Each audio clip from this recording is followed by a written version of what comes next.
என்னாடி செல்லம் வேணும் உனக்கு? பிஸ்கட்டு இல்லை, தீந்து போச்சு.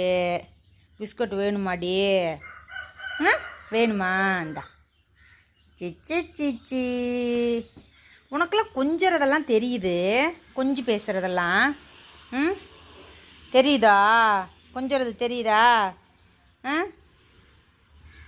தங்க பிள்ளை ஜாக்கி, ஜாக்கி இங்கே மடியில் ஒன்றும் இல்லை, கடிச்சு வச்சிடாத. ஜாக்கி, என்னடா வேணும் உனக்கு? பிஸ்கட் வேணுமா? வாங்கிட்டு வந்து தரவா பிஸ்கட்டு? ஜாக்கி, ஜாக்கி எங்க? சுச்சு சிச்சி சிச்சி சிச்சி சிச்சி சிச்சி. ஜாக்கி யாரு? நீயா? ஜாக்கியா நீயே? உனக்கு என்ன வேணும்?